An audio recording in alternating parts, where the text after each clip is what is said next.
Siyempre, bakit daw pinapayagan ko ba? Kasi siyempre, di ba, siyempre, dancer yan, di.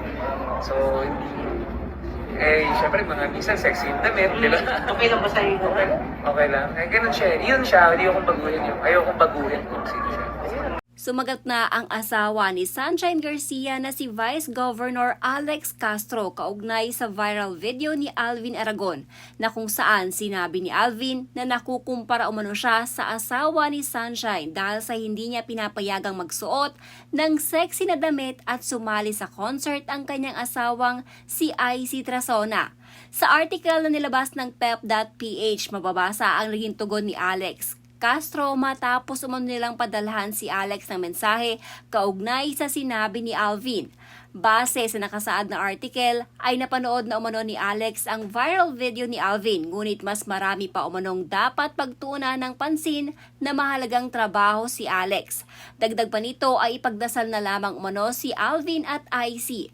Matapos nito, lumabas naman ang video ni Alex Castro na kung saan natanong ito kaugnay sa pagsasayaw ni Sunshine Garcia. Sagot ng Vice Governor, okay lang daw sa kanya ang ginagawa ng kanyang asawa. Natural lamang daw ang pagsusuot ng sexy na damit at pagsasayaw dahil dancer siya. Ayaw daw niyang baguhin ang kung anong meron kay Sunshine. Kung meron man daw na bago, yun ay yung naging asawa na umano siya. Siyempre, bakit daw pinapayagan ko ba? Kasi siyempre, di ba, siyempre, dancer yan, di. So, hindi, siyempre, mga minsan sexy yung damit, di ba? Okay lang ba sa'yo? Okay, okay lang. Ganun siya. Yun siya, hindi akong baguhin yun. Ayokong baguhin kung sino siya. Ang ano lang, nadagdag lang ako. So, nadagdag lang ako dahil ako yung naging asawa niya. Seloso ka na? Seloso, pero hindi nasa lugar. Pero, kailangan kasi yung ginagawa mo, masaya ka. Kesa yung gagawin mo dahil para lang i-please ako o pero sa loob mo hindi ka masaya.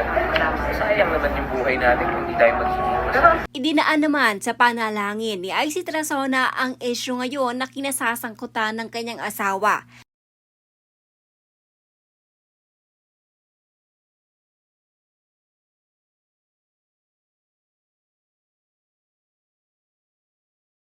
Narito naman ang ilang komento sa post ni IC Trasona.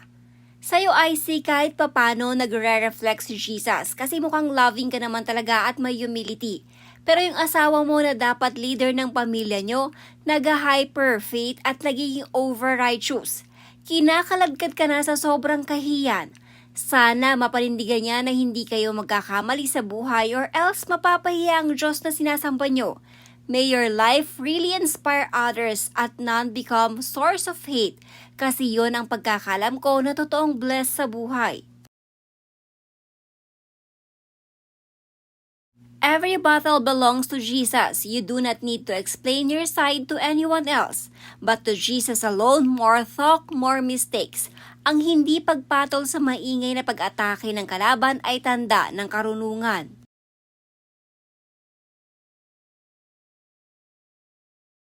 May mga bagay sa mundo na hawak ng kaaway pero mas makapangyarihan ang ating Diyos na lumikha ng langit at lupa.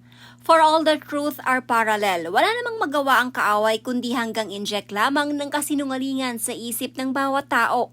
New day, new beginning. Delight yourself to the Lord and He will give you the desires of your heart. Don't be bothered by how the world perceives your faith. We are amazed at how you're standing up for what you believe in. As a fellow believer, the only person we need to please is Jesus. You are showing everyone that your love for God is far greater than fame or money. Setting your eyes on things above, we are praying for you and your family.